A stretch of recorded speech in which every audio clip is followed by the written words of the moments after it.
know what she said, she might just change your life.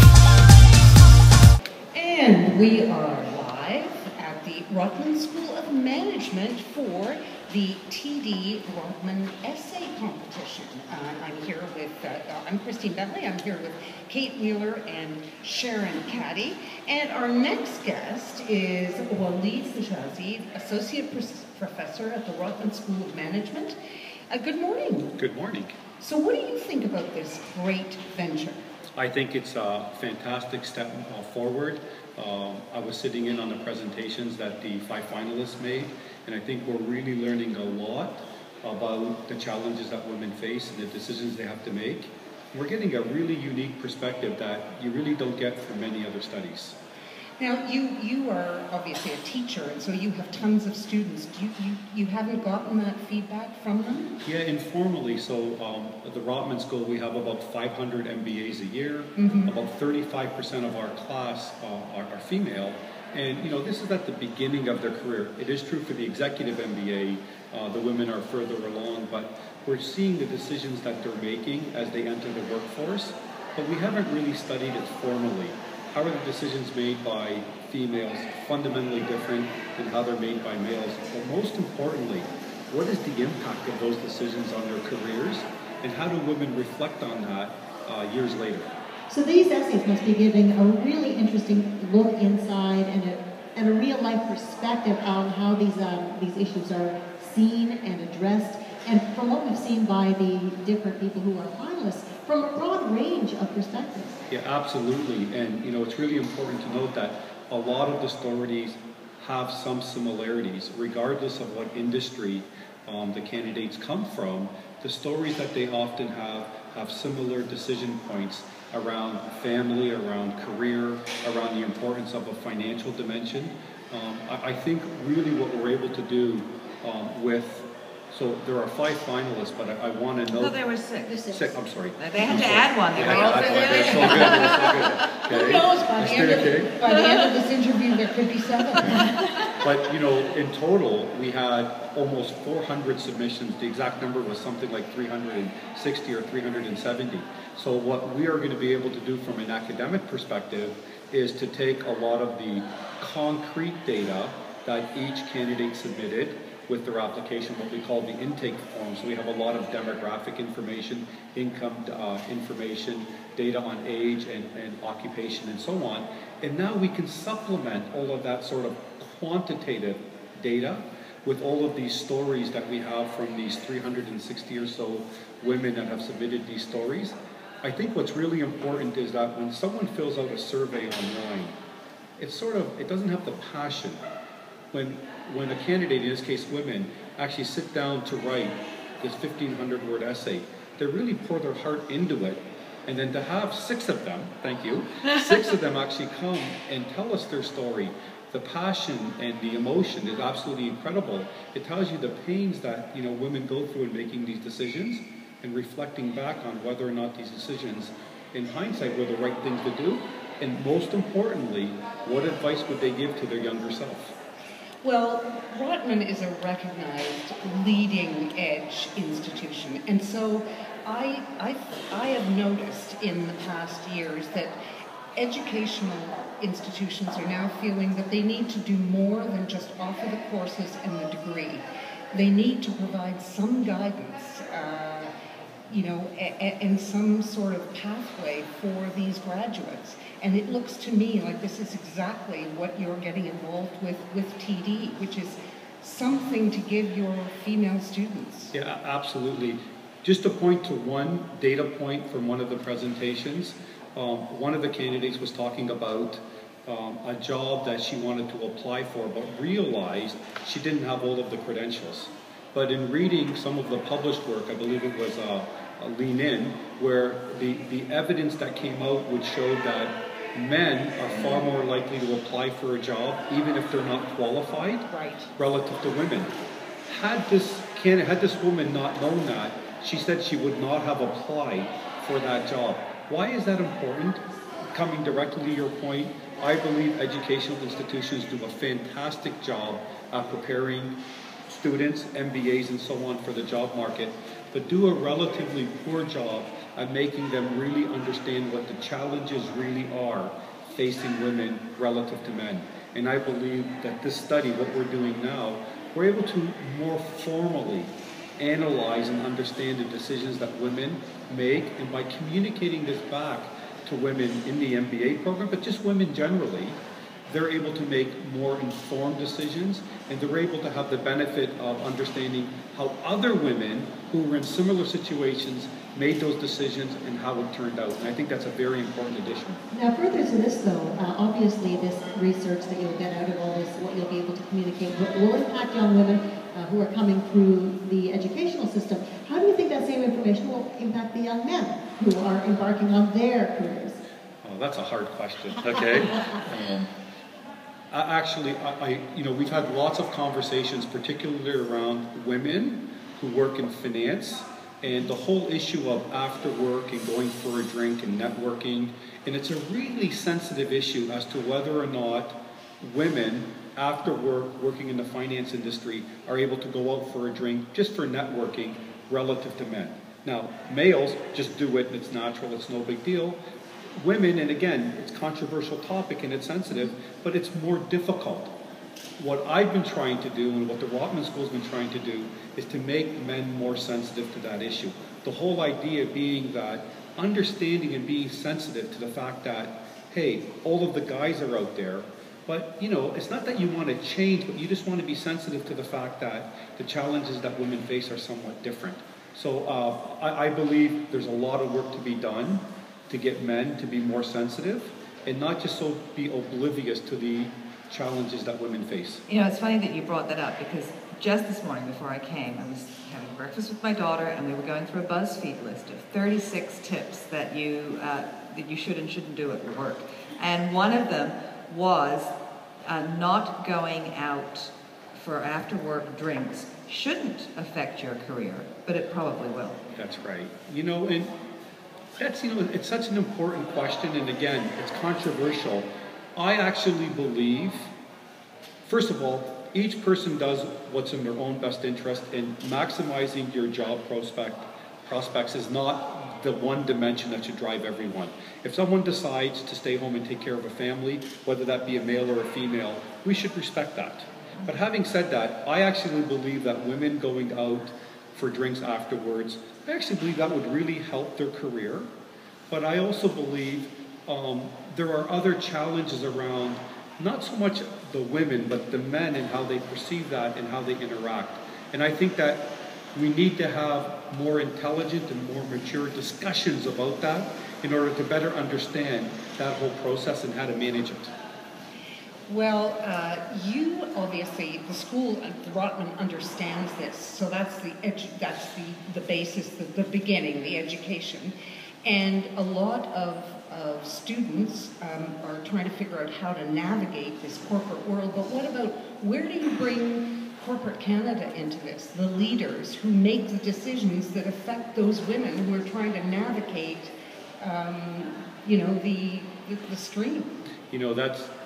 That's a wonderful question. The Rotman School has this Back to Work program where women that have been out of the labor market for some time re-enter the labor market, and we sort of help them. And during one of those projects, what became very, very clear about corporate Canada, every single company in Canada, major company, corporation, has a policy on the books that says we support flexible work. It's agnostic towards male or female, but mainly it's meant to help females have a better work-life balance, particularly around having children, having the flexibility with their children, and so on. However, and that's the big however. The however is that in practice, is it really there? And a lot of women that we interviewed actually told us, I know there's this flex work program at work that I could take advantage of, and just the fact that it's there makes me proud to be part of that company, but I would never think about taking it because the culture isn't necessarily up to speed with the reality. So I believe most companies need to do a much better job at trying to impact the culture that allows for more accommodation for women and men, not just women, but and men, to be more flexible in their work. What about the culture within Rotman or within any educational facility? We saw this wonderful video go viral a couple of weeks ago about a professor who was holding the baby because the baby started crying and was disrupting the class. And he said no woman should be prevented from getting an education because she can't afford daycare. Yeah, and again, so as you state, it's not just about corporate Canada, but it's about Canadian public institutions, and particularly universities. You know, the Dean of the Rotman School is quite adamant at getting parity in our MBA program. If you look at the undergraduate pool at the University of Toronto, I'm not going to make you guess, but what percent of the undergraduate population at the University of Toronto is actually female? 53%. I was going to say it's more and more now. Yeah. But at the MBA level, it's 35% women. So the question is, why is that the case?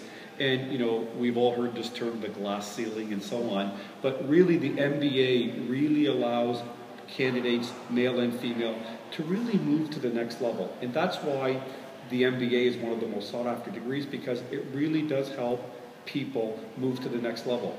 The fact that at the undergraduate level, more than half of the students are female, but at the MBA level, so I'm talking about corporate Canada because there's lots of graduate programs, but at the MBA level, at the MBA program, only 35%.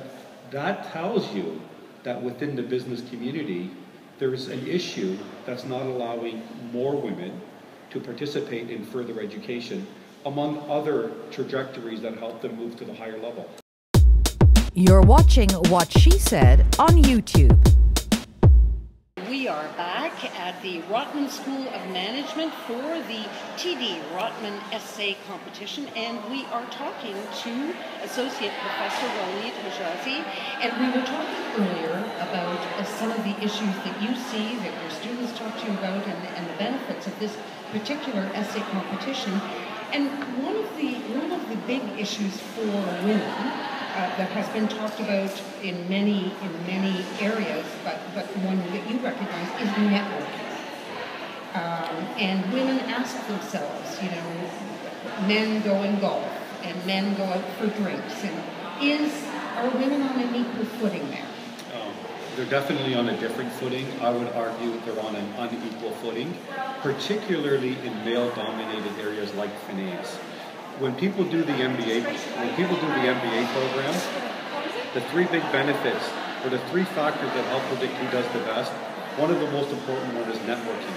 Networking is so important, and we have lectures that we give about networking, and the whole idea about networking is getting out there and building relationships. When you look at people in the finance industry in particular, but other industries as well, when people go out after hours to have a drink, if there's a lot of men there and only a few women, you could see why women might feel more uncomfortable and therefore less likely to participate in those kinds of activities. And when they're less likely to participate, it comes at the expense of their career progression. So what do you consider effective networking? When you think about networking, if you feel dirty, and I'll explain what I mean that when you're networking, that means you're not networking properly. Often when people go to a networking event or are talking to other people because they want something from them. For example, I want a job at a particular bank, so I go to an event that has employees from that company, trying to build relationships because I want something from them. That's not really networking. That's really out looking for a job. What networking is really about, it's going out and building relationships and talking to people when you don't want anything from them. So that's why the after-hours drink, the golf game, playing sports, doing activities outside the business is so important, because I could point you to a lot of evidence to show that networking is fundamental in career progression. Networking is fundamental in even finding jobs. And so I believe that when women feel inhibited in going out to network in certain environments, that comes at an expense. The expense is their career progression. So, I mean, I think it is very difficult also for women to do the after-work thing, and I'm trying not to be sexist here because I know a lot of men who prepare a lot of great meals for their family, but the women have to go home for the most part, and pick up the kids from school, get them to activities, make the dinner, throw the laundry in. So it seems to me that we don't have the gender equity in our home relationships as well. Yeah, and that's a further, I don't want to call it burden, because obviously males and females develop lots of, or they gain a lot of satisfaction from spending time with the family. But having said that, women very often, disproportionately, that's a good word. they have to go home and take care of the family, whereas men, even men with children, it's sort of expected that the male will pursue his career much more aggressively than a woman will pursue her career. So the idea being that men will go for the after-hours drink because I have to, or will go to the golf game because that's where deals are done. Whereas women, we can agree to the following. The case to be made at the family level for a woman to do that is much higher than it is for men. For men, it's almost like automatic, and for women, it's much more difficult. Again, that's an additional, I'll call it a burden vis-a-vis career progression. Well, speaking about networking, and you were talking earlier about going for drinks. I mean, we have actually had coaches in who have said that for women should not go for drinks because it sends the wrong message. And you are saying that in your position as an associate professor and dealing with corporate Canada, that you have heard both sides of that argument. Yeah, absolutely. And, there's something called a personal brand, and there's a lot of people really working on like leadership coaches, but are helping professionals and executives build their personal brand. And I think that's very, very important. I believe women that go out in these environments, if they manage those situations well, then the outcome can be much more positive than if they are oblivious to it. Let me say that again.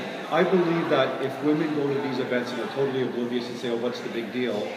They could do much better if they were aware of why some people might think it's a challenge. Now, having said that, I also believe a big part of the obstacle to success in that area is training men. Men should not be oblivious to the fact that I'm not supportive, and I may get criticized for this, I'm not supportive of men being there and just treating the ladies as one of the guys and just talking and behaving as they would otherwise. I think there has to be more political correctness, more sensitivity, understanding that not everybody at the table is the same as they are. So what are you hoping, what are the key things that you are hoping come out of this contest for Rotman specifically? Ultimately, what I would like as an academic, and I'm so happy to partner with TD, that's just been so amazing as a research partner in this. I want to be able to really understand, not just in terms of people filling out a survey, but really understand from the stories that we get from women, how difficult it is for them to make decisions, and to understand how these decisions have impacted their life progression. And it's important to note that, striving for the CEO job is not for everyone. I mean that males and females. But understanding the decisions that women have made and being able to inform people, males and females, to say, we looked at a sample of 400 women across the country. These are the decisions they made, and here are the characteristics of the environment when they look back on the decision. Hey, it worked out really well. Versus here are the situations where they regretted it. There's one story that resonated with me where a woman made a decision and she said, here I am 25 years later, and to this day I regret making that decision. So the question is why? How do you understand what the environment is that gives rise to such a strong preference to say, wow, I made a decision that I don't like, and 25 years later I'm still regretting it. We can communicate that to people to say, here are the environments where people really regretted it. Here are the environments where they didn't. And then now when women make decisions about career, they're able to have life experiences of other women to base their decisions on, because ultimately it's their decision to make. Well, you can certainly hear the volume level going up, as they call it in radio. It's the ambience. I'm wondering, will some of this research be communicated affiliated to corporate Canada in some form, in some way, at some time? Absolutely. So we're planning to have an event in the fall, early October, and that's where we will release the results of the study, and it will actually bring to bear all of the insights that we have from the 380 or so essays that we have, and make recommendations for women, for men, but for corporate Canada as well. That'll be a key pillar of this study. So, when do we start calling you Dean? You said that people then strive. You were an associate professor, and you made a joke when you sat down. I think it's time to say goodbye.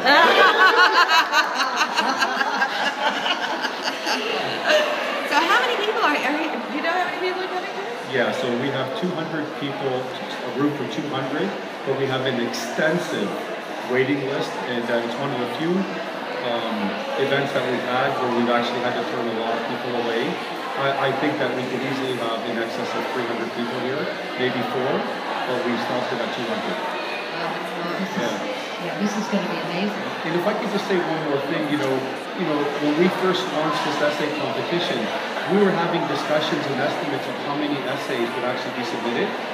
No one thought that we would get 380, and I think that really speaks to the thirst in Canada among women. They really want to tell their story. So I think we're onto something that's really exciting.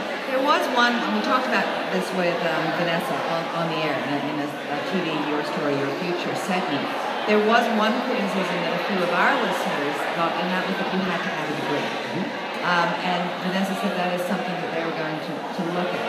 Because one of the work-life balance issues is that a lot of women can't get the degree. And I'd like to say we did that on purpose to leave room for the next study. Nice. Very smooth. Very Is smooth. there a chance that it will be ongoing? Yeah, so the idea is the reason we had a degree, and I don't regret that, because from an academic perspective, we have to have sort of an apples-to-apples comparison, and that's why you got kind of a benchmark. That's not to say there isn't room for a study that allows for people that don't have degrees to submit their stories. I think there's absolutely room for that. But I think when you mix both of them together, I think it then creates... muddies the waters, and you really can't compare it. You can't say which one's better or not. You don't have any criteria. So there is a move to continue this this kind of a study? Absolutely, and this is just the first step. And one thing as a professor, there's a famous saying in academia: whenever you finish a study, you have more questions than when you started. It's a sign of a good study. Yeah, it's a sign of a good study. And so this is sort of, in terms of the Rotman TV partnership, this is the first study we'll do in this area. But we hope to have an ongoing series to look at this issue again, looking at people that don't have degrees. But there's many, many other dimensions, but I'm going to make you wait before I tell you until next year. Click the channel subscribe button for full-length interviews and more from What She Said here on YouTube.